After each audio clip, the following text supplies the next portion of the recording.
રવિધામ ગુજરાત દ્વારા પાટણ શહેરમાં સંત શિરોમણી રવિદાસ મહારાજની 648મી જન્મ જયંતિ નિમિત્તે શોભાયાત્રાનું આયોજન કરવામાં આવ્યું હતું. પાટણ ખાતે તારીખ 12/2/2025ના મહાસુદ પૂનમ બુધવારના શુભ દિવસે દેશની ચમાર સમાજના કુલગુરુ અને સંત એવા રવિદાસ ધ્રુવ તારા સમાનનું બિરુદ પ્રાપ્ત કરનાર સંત શિરોમણી 1008 રવિદાસ બાપુની 648મી જન્મ જયંતિ પ્રસંગે પાટણ ખાતે રવિધામ ગુજરાત પાટણ આયોજિત ડીજે સાથે ભવ્ય શોભાયાત્રાનું આયોજન કરાયું હતું.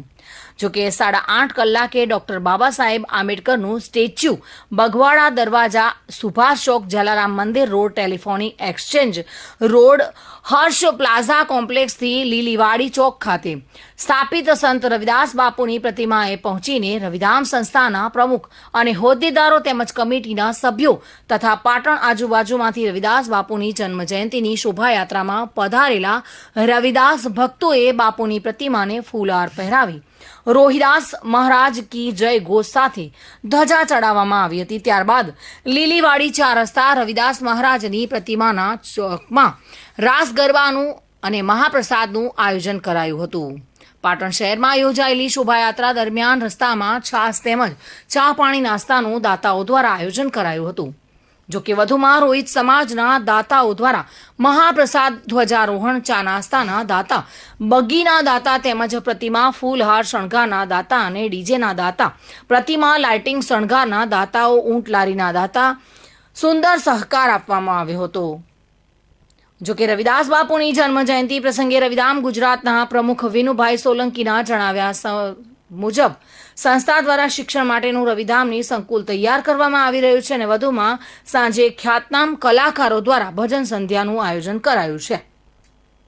સંત શિરોમણી શ્રી રવિદાસ બાપુની 648મી જન્મજયંતિની સૌ પ્રથમ તો સમગ્ર ભારતના દેશવાસીઓની હાર્દિક શુભકામનાઓ પાઠવું છું. આ સંત રવિદાસ મહારાજ એક મહાન કવિ અને મહાન સમાજ સુધારક હતા. એમને જાતિવાદમાંથી બહાર નીકળવાનો એક સંદેશો પાઠવ્યો હતો. હું પણ એ રસ્તે ચાલું છું અને હું પણ મારા સમાજના લોકોને કહેવા માગું છું કે આવનારા સમયની અંદર આપણે બધા એક થઈએ અને ભાઈચારો કેળવી અને સમગ્ર ગુજરાત નહીં પણ સમગ્ર ભારતની અંદર આપણા સમાજની એકતા રહે એવી હું આપણે હમણાં એક કોચિંગ ક્લાસ કર્યો. આપણે સમગ્ર પાટણ જિલ્લાની અંદર જે બેરોજગાર યુવાન અને યુવતીઓ છે એમને શિક્ષણ મળે અને રોજગારીની તકો ઊભી થાય એ માટે તાજેતરમાં જ આપણે કોચિંગ ક્લાસ કર્યો હતો અને હમણાં જ સંપન્ન કરવામાં આવે છે. આવનારા સમયની અંદર પણ શિક્ષણના ઘણા બધા કાર્યક્રમો કરવામાં આવશે. ટૂંક સમયની અંદર રવિદાસ સંસ્થા તરફથી સમૂહ લગ્નનું પણ આયોજન કરવામાં આવે છે અને આ રવિદાસ બાપુની પ્રતિમા પણ રવિધામ પરિવારે મૂકી છે. આવનારા સમયની અંદર રવિધામ બનાવવાનું મિશન પણ હાથમાં લેવાનું છે. આ સમાચાર આપને કેવા લાગ્યા? ટુડે ન્યૂઝને લાઈક, શેર અને સબસ્ક્રાઇબ કરો.